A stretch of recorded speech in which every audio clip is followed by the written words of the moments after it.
thanks to the support as a channel member, AD Richardson. Completely agree. Much better draw for the Champions League this year.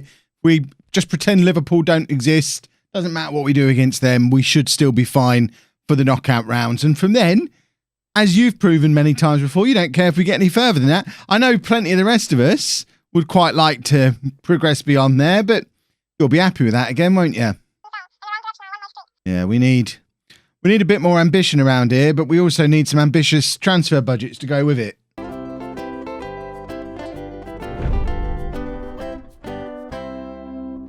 Hello and welcome to part 90 of the Greek Odyssey. I'm Kevin. Coming up on today's episode, we have our first two Champions League games of the year. We're away against Hertha Berlin and then at home against CSKA Moscow. Since you were last with me, we played a couple more league games. We won a couple more league games. This is what the league table was looking like 3 games in. As you would imagine, we're top of the league.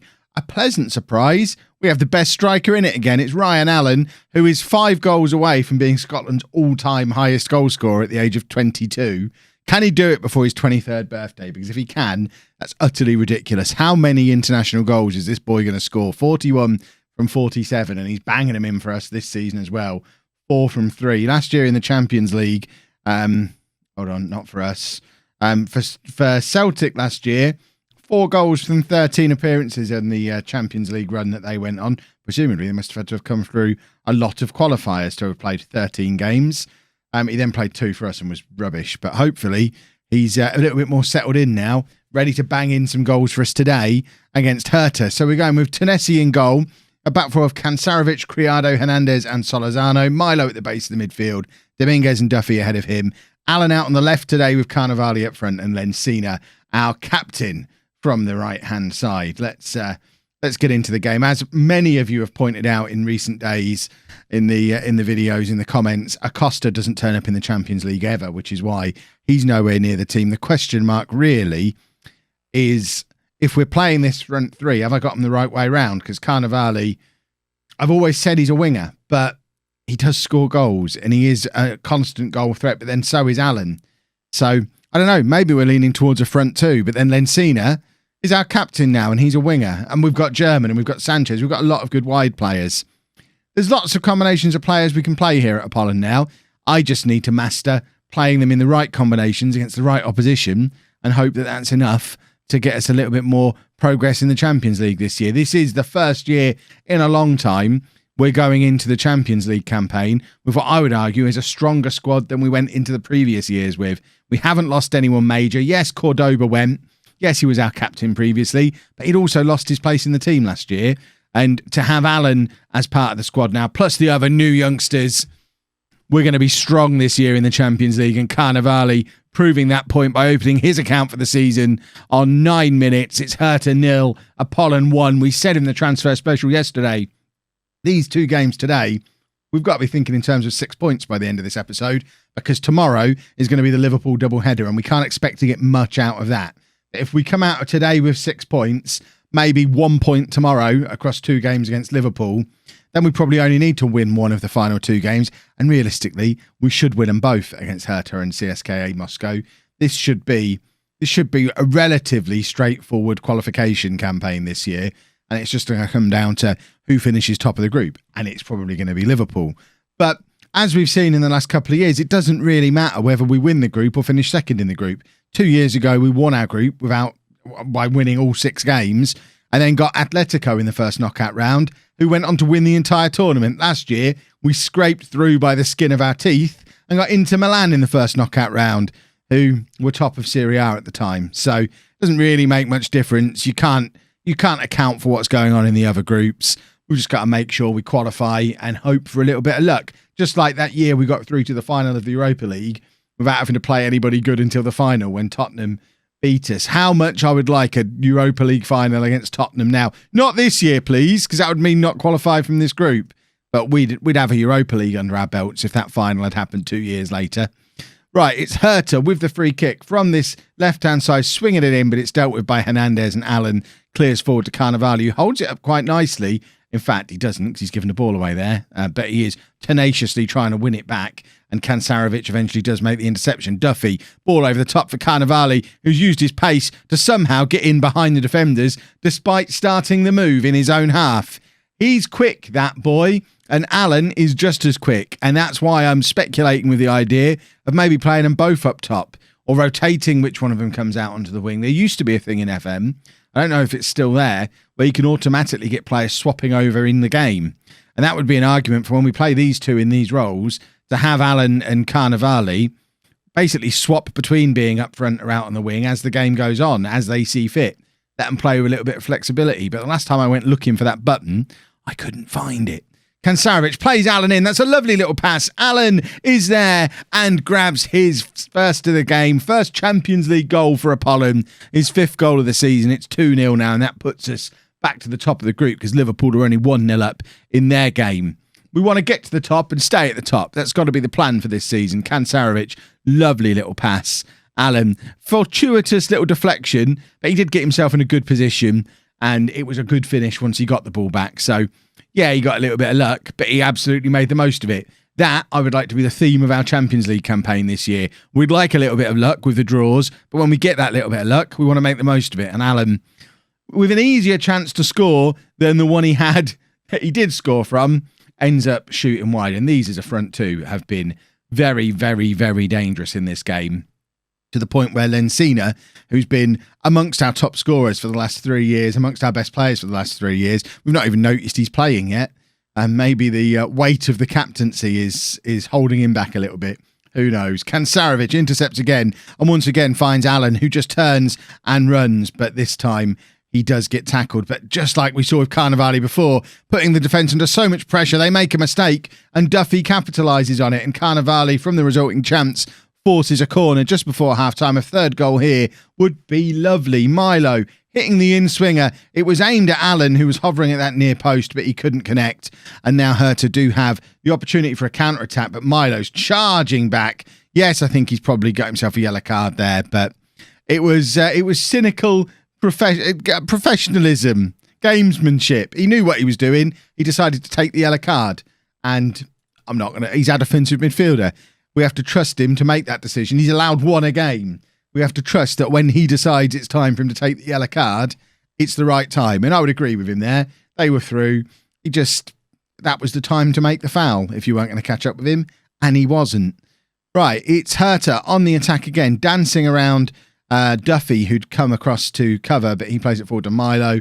Dominguez, who's been very quiet, similar to Lensina. But Alan plays it forward to Carnivale, who takes a lovely touch and just runs. He's got nobody supporting him. He's waiting for people to catch up. He's done a great job of holding the ball up.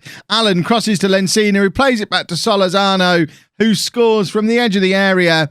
And that is a good goal, a good team goal, and huge props to Carnivale for the little guy. The way he holds the ball up here, he knows there's no one there supporting him, so he just waits. Alan arrives and then plays the crossover to Lensina, who's very aware of what's going on around him, nods it down to Solorzano, and we've got like a Wonder Kid party going on at Hertha. They've just brought Embolo on for up. Did they just get an FM18 Wonder Kids list and sign them all? Is that what's gone on here? Tennessee playing it forward to Duffy. Lots of space for Duffy, which seems absolute madness. Why do you give that man space? Alan plays it to Kansarevic on the overlap, who's got plenty of options and decides to just aimlessly hit it into the middle, which probably wasn't the right thing to do. Ends up back with Milo and all the way back with Criado, who plays it forward to Lensina to get things going again. We are knocking the ball around like we mean it now. 62% possession, and we're looking very good. What a cross from Solorzano, and what a finish from Alan. It's his second of the game. It's now 4-0 to Apollon, and we're not only playing good football, but we are doing what we weren't able to do throughout our Champions League campaign last year, and that is capitalise on when we're playing well by scoring goals. And I think we've actually got a world-class goal scorer now in the shape of Ryan Allen. It's like having Damien back, but we're sticking him out on the wing, and he's still knocking the goals in. On that basis, it's more like Marola. When Marola decided to just take Greece by storm, and we pushed him out onto the wing. That's what's happening here with Allen, and he's having a lovely time. Right. Substitutions. Milo can come off. Michaelis can come on for him. That's a fairly straightforward change to make until I look and see that Hernandez is also on a yellow card, but we don't have... I guess Rafael has played centre-back for us a few times. He's 6 foot tall as well, which is quite handy. He's not great at it, but you know what? Just for the sake of avoiding Any nonsense that might happen, Raphael, when we're 4-0 up, can come on and play there, I'm sure. We'll stick him in as the covering defender. And then for my final change, we're going to bring Claudio Sanchez on Valencia on that right-hand side. We're going to drop a little bit of praise.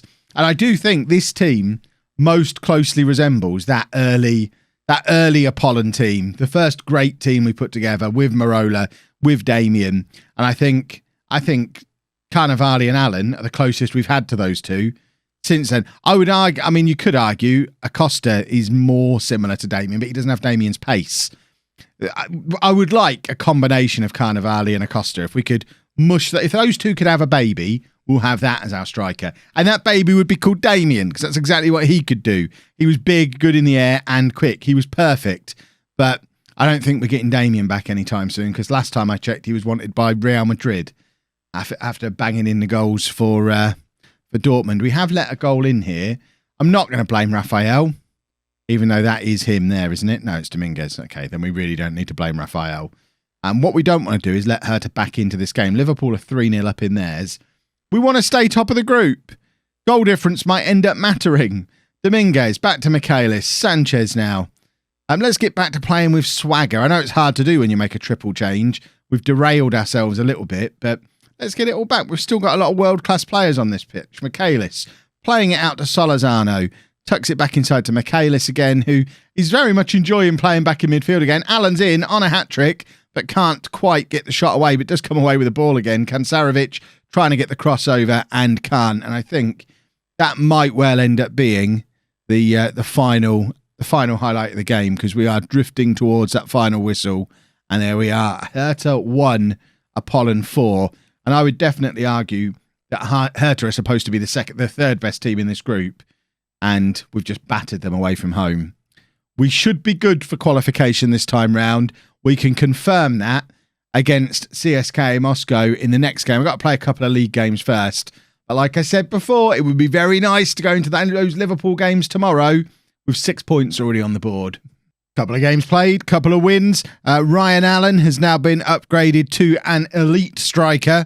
Unfortunately, he's now injured, so he's going to miss this game. But he has signed a contract extension with us. He's going to be with us for the next 5 years. There are already clubs in for him. He's not been with us a year yet, but we need to keep him. He is going to be our star. If he's not our top player, he is our key player.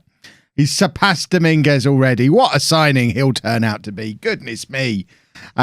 So this is the team for the game against Moscow. Tennessee in goal. Back four of Kansarovic, Michaelis, Criado and Hernandez. Milo at the base of the midfield. Dominguez and Duffy in the middle of midfield. Sanchez, Carnevale and Lencina as our front three.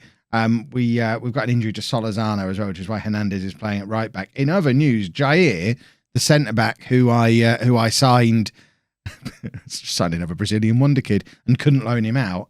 He's really good. He's played the last 3 league games for us.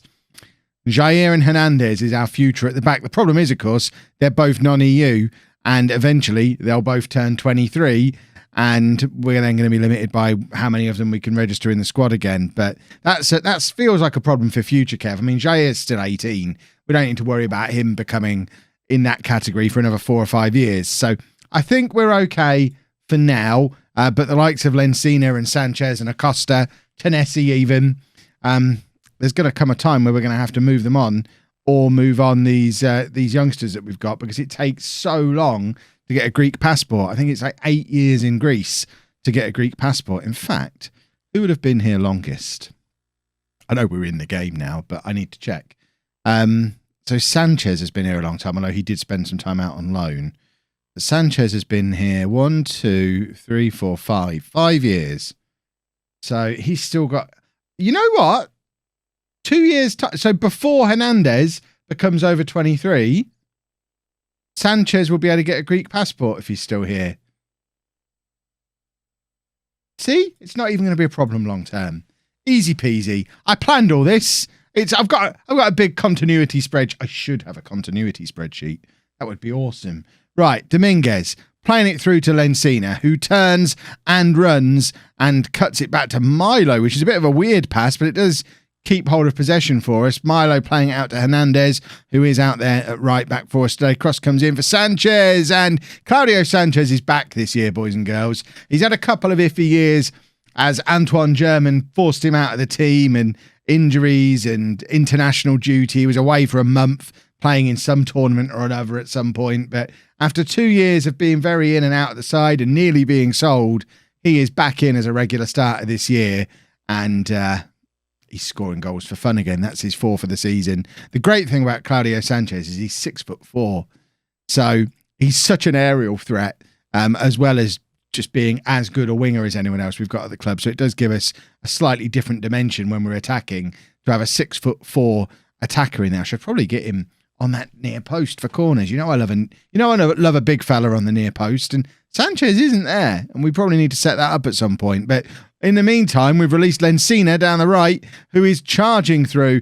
Lencina looks like he's got a bald spot on the top of his head, which, poor guy, he's only 24 years old.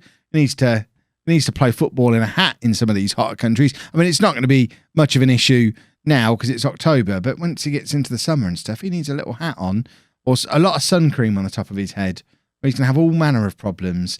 Lencina with the free kick, and it forces a save out of the Moscow goalkeeper, and we've got a corner. And this is where we could do with Sanchez hovering on that near post. It's going to be Milo to hit an in-swinger, and we've got nobody in the middle at all. Have I even set up corners? I changed tactic midway through last season, and I'm now looking at that thinking, we haven't got corners even set up, have we? Can't even look at them. That's not even the right screen. Corners. Idiots. Nearly a year we've not had our corners set up. Oh my word. How is this a thing? So, very briefly, here you go, you're getting an insight into how I set up my corner routines. It's usually some kind of variation. That Sanchez is actually taking the corner, which is why he's not going to be on that near post. I mean, it shows how well we've been playing that I haven't even noticed we weren't doing it. But I'm now thinking back to the semi-final. Not the semi. We didn't get to the semi-final. I'm now thinking back to the knockout rounds last year against Inter. I'm wondering if we'd have had our set pieces set up properly, who knows what might have happened. We certainly don't need it in the league, but in those latter stages of the Champions League, I'm ashamed of myself. It's nearly a year since we switched to this tactic. That's the problem with dominating the league. Oh dear. Right, Michaelis plays it forward to Dominguez. Out to Sanchez on this left-hand side, who's got Kansarovic coming up inside of him, who plays it back infield to Milo. Hernandez, who's done quite well for a centre-back to get himself into a crossing position here. Crosses over to Sanchez, and his header is just over. I want to see some corners now. I want to see us smacking the ball into the back of the net from corners. How is that the first corner I've noticed does not have anyone in the middle for? I mean, I've recorded multiple matches. I wonder if I'm recording these a few days in advance. It's still the back end of last week as I record this video. I wonder how many of you noticed that that's what was happening. Milo with the in-swinger. I mean, we didn't look any better there, really, but it falls to Cannavale. Back with Milo again, who this time can't get the crossover. And he ran the wrong way, but then realised what he was doing and went back to cover for his own mistake. He's obviously got a little bit of pace about him. Sanchez to Dominguez. Hernandez on the overlap again. Crossed into Cannavale, who, that's the second time in this game, Cannavale's been ready to apply a finish, and it's just been taken off his foot. I'm missing Ryan Allen already. Cannavale's not quite the same. This is what happens when we have a real elite level striker, even when we have a very good one like Cannavale. He never quite feels the same afterwards, because I just want Allen in the team, always. Liverpool are beating Hertha, by the way. It's 1-0 to Liverpool in their game. So as it stands at the moment, we are still top of our group. But it would be nice to grab another goal or two in this second half, just to confirm what a good side we are. Because scoring 4 goals in the first game was lovely, but this is our first home game of this year's Champions League. And I do feel like we should probably grab another goal or two, but we are without our best striker, I guess. So maybe that counts as an excuse for why we're not quite firing on all cylinders today. Let's make a substitution or two. We've got a youngster coming on, Lakis Kontulas, 19-year-old Greek winger, played a few times for us last year. He's also had a season out on loan in the Greek lower leagues as well, but making his Champions League debut, natural inside forward. And we're going to get Acosta on as well. He can come on for Carnivale, and we'll see if we can get something a little bit different out of him. I'm going to ask for some creativity because I do think we should be thinking in terms of grabbing another goal. It's not enough to rest on our laurels at 1-0 because you never know what might happen. And a goal for Moscow here does cause a problem, and that's exactly what's happened. And this is where we end up risking what happened last year. CSKA Moscow have not deserved that, but they have grabbed a late goal. And now if we go into these Liverpool games with only 4 points on the board and then lose them both, all of a sudden those final 2 games have far much more pressure on them than they need to. So if we could grab another goal, that would be lovely, thank you. Who have we got on the bench who can come on and help us do that? Sanchez is shattered, so we're just going to bring on German. That's probably the most sensible change. And hopefully there's a goal in it somewhere for us. I'm demanding more, and I'm very upset with what I'm witnessing right now. Dominguez to Contulas. This is your first look at him for sure. Plays it infield to Milo.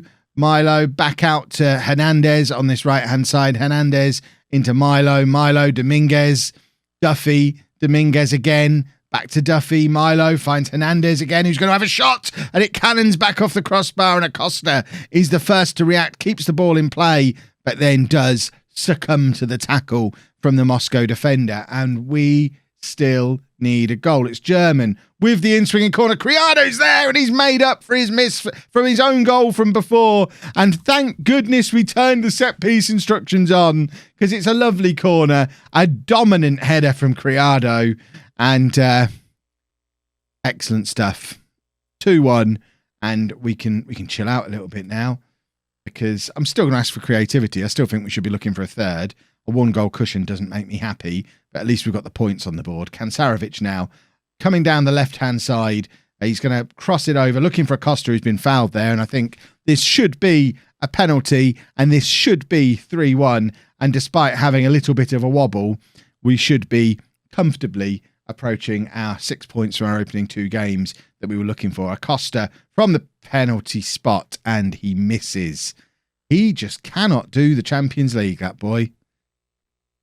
You look at his attributes and he's got everything. We've done it before. We've sat here and looked at his attributes.